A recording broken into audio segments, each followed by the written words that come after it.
Bonjour mesdames et messieurs, on est à Sauclières pour la finale de la Coupe du Languedoc qui va opposer le Plage d'Orbe à l'équipe de Servien-Bougeant. Bon alors Stéphane, ces deux équipes se sont vues toute la saison, qu'est-ce que tu en penses ? Ces deux équipes, oui, qui sont ensemble en poule honneur cette année, qui se connaissent très bien. Hein. C'est deux clubs habitués du championnat du Languedoc. Aujourd'hui, les Plages d'Orbe ont un petit ascendant psychologique. Ils ont gagné les deux matchs, à l'aller et au retour en championnat. Bon, là, c'est une finale de Coupe du Languedoc. Partie indécise dans ce stade de Sauclières. Et pour Servien-Bougeant, c'est le dernier match de la saison pour pouvoir valider une saison qui serait pas mal. Ils ont déjà gagné le lac. S'ils arrivent à gagner la coupe, ça serait bien. Et Plage d'Orbe aura peut-être l'esprit tourné à une demi-finale qui joue la semaine prochaine du Languedoc. Mais enfin, une finale, là, ça ne se galvaude pas. Donc je pense qu'on va avoir une belle partie et je pense un score très serré. Dimitri, d'après toi, les avants, les trois quarts, qu'est-ce qui va peser aujourd'hui ? Après, les deux équipes sont assez équipées devant, donc je pense qu'on va avoir un gros combat devant. Et comme il s'est passé au match d'avant, je pense que les gros vont subir par rapport au temps parce qu'il fait très chaud. Mais je pense qu'on va avoir un bon combat devant. Après, Servien a un petit avantage au pied avec Janssen qui est très très fort. Donc je pense qu'on va avoir un bon match de rugby aujourd'hui. Et n'oublions pas que c'est aussi le dernier match de notre ami Toto. Voilà, talonneur de Servien-Bougeant. Donc voilà, je pense qu'ils auront à cœur pour son dernier match de ramener quelque chose. Bonjour à toutes et à tous et bienvenue pour cette finale à Coupe Languedoc à Sauclières opposant les Rugby Club Plage d'Orbe à Servien-Bougeant Rugby. Bonjour Michel. Oui, bonjour David. Une équipe de Servien-Bougeant qui d'entrée en rouge va mettre la pression sur cette équipe de Plage d'Orbe par un jeu au pied par-dessus. Ouais, du 9 Vidal. Et là on voit Bruno qui va se manquer.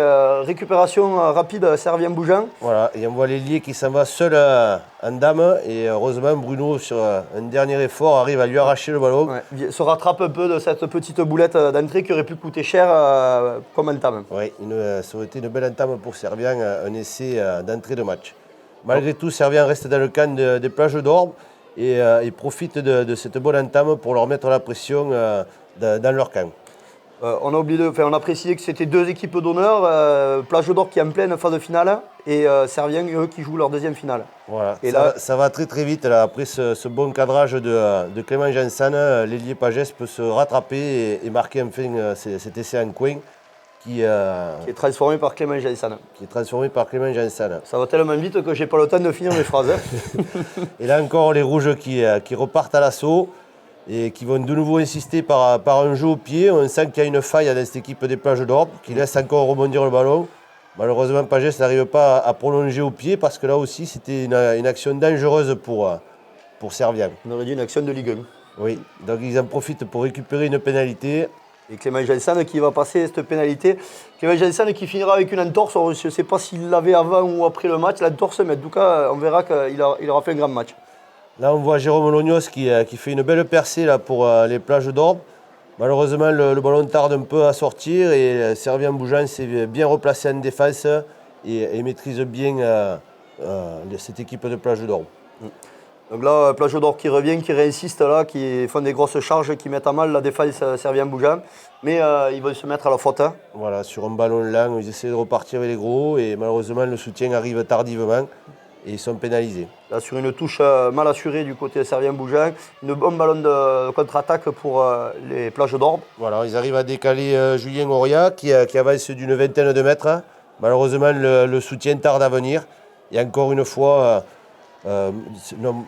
c'est Servien qui se met à la faute et ils ont une belle pénalité que va transformer Jérôme Lognos. Donc 10-3 pour Servien-Bougeant et Clément Janssen a encore une pénalité à 40 mètres qui lui répond du tac au tac. Servien garde ce petit break et n'entend pas se laisser faire dans cette finale. On sent que Clément Janssen est en grande forme, hein. Il enquille tout et a des coups de pied qui n'étaient vraiment pas faciles. Valras de son côté essaye d'envoyer des grandes attaques au large. Ça défend bien de côté Servien et ça met un petit peu à mal la défense, même si là Lognos récupère un ballon au bord de l'aile avec un petit coup de pied par-dessus, il va le récupérer. Oui, on pense qu'il va marquer, sauf qu'il est repris à 2 mètres de la ligne. Le soutien arrive à ressortir le ballon assez rapidement. Et là, c'est Mangana qui tente sa chance tout seul. Et il est repris lui aussi. Et cette équipe de Servien va se mettre à la faute. Ça va se mettre à la faute, il joue à 14. Là, une pénalité facile qui ne va pas passer, qui pourrait coûter cher, mais on va voir que par la suite, là, Servien-Bougeant va vouloir taper ce renvoi 22 rapidement et prendre d'énormes risques. Et là, de suite, la défense des Plages d'Orbe vient au contest. Il va de nouveau récupérer une pénalité qui va leur permettre enfin de concrétiser cette domination-là qu'il y avait eu juste avant et marquer enfin 3 points de plus. Ouais, l'Ognos récupère cette pénalité, prend les barres et oublie vite ce petit échec d'une pénalité facile et remet les équipes à un essai transformé d'écart. Voilà, on voit encore Sérignan qui profite de ce mauvais lancer servianais pour faire une avancée d'une vingtaine de mètres. Mangana qui feinte la passe, qui voit un petit trou et qui avance encore d'une vingtaine de mètres. Servian qui est vraiment sur le reculoir, mais qui lâche rien, qui se remet vite sur la ligne. Et même s'il a concédé beaucoup de terrain, ils sont toujours présents. Mika Bruno là, qui va occuper le terrain avec un petit coup de pied dans la zone morte. Là, les Liège-Janssen vont essayer de récupérer ce ballon, mais il s'était mis en position d'hors-jeu. Ah non, ils ne sont pas sortis. C'était un peu dommage de se débarrasser du ballon, sachant qu'ils avaient l'avantage pour eux. Il y avait peut-être une autre tentative à faire sur cette action. Voilà, là, l'Ognos n'a pas pris la pénalité, c'est Magana qui récupère la pénalité. On se retrouve à la mi-temps à 9-13 pour Servien-Bougeant, où Valras a fait une bonne fin de mi-temps et Servien a concrétisé d'entrée et a pu prendre le score. Voilà, Valras qui est bien revenu dans la partie. Et là, cette fois-ci, on voit que Servien-Bougeant de nouveau attaque fort cette deuxième mi-temps. Ils ont tendance à attaquer fort les mi-temps et ensuite s'arc-bouter et défendre le plus possible. Là, on tente un drop là, du côté de Vidal, mais un drop qui sera très juste. Avec une transmission moyenne, mais là encore, on voit Valras qui laisse rebondir ce ballon. C'est quand même dangereux de laisser traîner des ballons aériens comme ça. Et ils se mettent à la faute, et là, aujourd'hui, c'est pas une journée où il faut se mettre à la faute dans son camp parce que Janssen est impérial au bar. Le maître artilleur enquille tout ce qui passe, effectivement.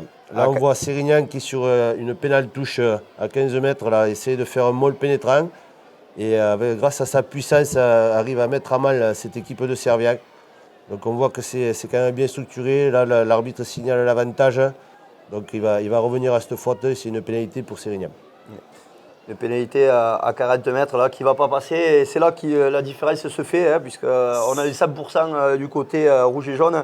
Et les Maritimes, eux, ont déjà manqué 3 pénalités. Ça fait beaucoup de points laissés en route, effectivement. Là, on voit que les rouges essayent d'écarter un ballon. Malheureusement, ils ont moins de réussite que les bleus.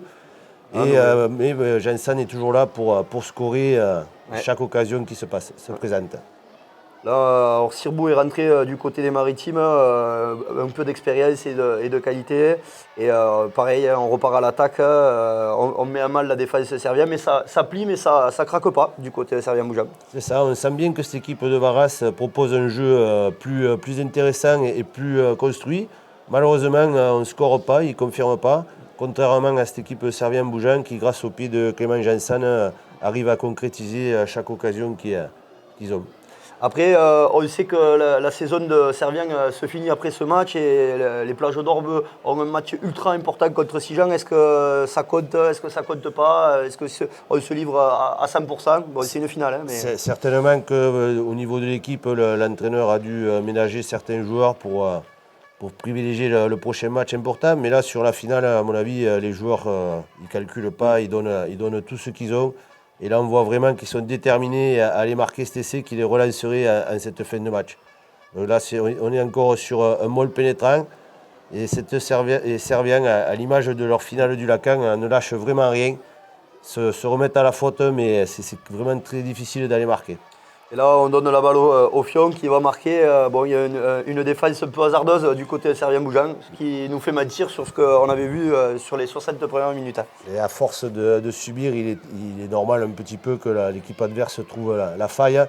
Et c'est logique que les Plages d'Orbe arrivent enfin à marquer cet essai qui les relance à cette fin de mi-temps. Ouais, il reste 10 minutes, on est à 5 points. Là, on pense que les Plages d'Orbe sont capables de renverser cette finale et croire à leur destin.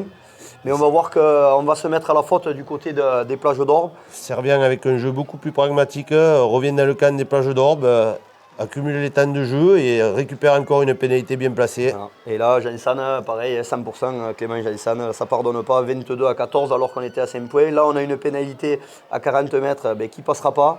on aurait pu revenir pareil encore. Sachant qu'il fallait scorer 2 fois, il était important de mettre cette pénalité. Et on est dans le money time, là. Voilà. Il reste 2-3 minutes, on est dans le money time et on ne voit pas Servien-Bougeant craquer. Ils tiennent leur deuxième finale de la saison. Mais malgré tout, Valras-Sérignan n'entame pas de cette oreille. Mais... Voilà. Malgré leur puissance, Valras qui arrive à les mettre à mal tout le temps. Ils récupèrent des pénalités, mais malheureusement, ils n'arrivent pas à aller au bout. Et une petite faute de main va anéantir cette occasion d'essai. C'est dur hein, pour le RCPO qui méritait peut-être autre chose, mais Servien-Bougeant, avec leur jeunesse, remporte cette deuxième victoire. On sait que les finales se gagnent souvent comme ça. Hein. Ce n'est pas celui qui produit le plus de jeux, c'est celui qui est le plus réaliste qui s'en va avec la coupe. Michel, on a assisté à une très très belle finale. Merci à tous et à toutes de nous avoir suivis. Eh bien, nous avons vu la finale de la Coupe du Languedoc avec la victoire de Servien-Bougeant sur l'équipe des Plages d'Orbe par 22-14. Alors avec nous avons les deux entraîneurs, Anthony Cortés et Christophe Villaplana, et Michael Torine, tout jeune retraité. Mika, 2 finales, 2 victoires cette année, je suppose que tu es content pour terminer. Très content, oui. On ne pouvait pas faire mieux aussi, à part se qualifier pour la suite, mais les 2 finales dans lesquelles on était qualifiés, on les a gagnées. C'est déjà ça. Le rugby va en sortir grandi de ta retraite ou pas? Je pense. Je pense. Tony Cortés, plus sérieusement, on a vu une première mi-temps où vous avez attaqué tambour battant. Après, vous avez géré. Comment tu as trouvé un peu?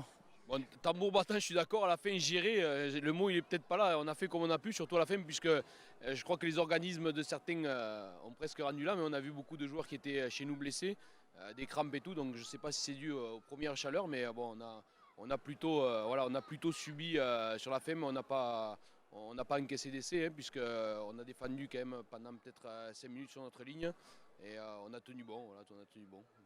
Bon, Christophe, on peut dire que cette saison quand même est globalement réussie. 2 finales gagnées. Bon, certes pas qualifié pour les demi-finales du championnat du Languedoc, mais c'est quand même une belle saison. C'est vrai que la non-qualification sera la petite déception, mais c'est vrai qu'aujourd'hui, j'ai dit aux joueurs, vous m'avez fait 2 cadeaux aujourd'hui, c'est déjà de gagner le Lacan. Pour un Biterrois, c'est important. Je crois que cet homme il a fait aimer le rugby à beaucoup de gens ici. Et aujourd'hui, on était dans notre église. Hein, et il y a 30 ans jour pour jour, je faisais mon premier match, j'avais 18 ans. C'était contre Grenoble. Et voilà, aujourd'hui, ils m'ont fait vraiment plaisir. Et pour moi, je suis content d'eux, même si on a puisé dans nos ressources, surtout à la fin, parce qu'on l'a gagné à l'énergie. Voilà, après, je souhaite bonne chance à nos amis Valrassier pour le championnat du Languedoc. Et voilà, aujourd'hui, ils m'ont fait un beau cadeau. Messieurs, bonne bringa et à très bientôt.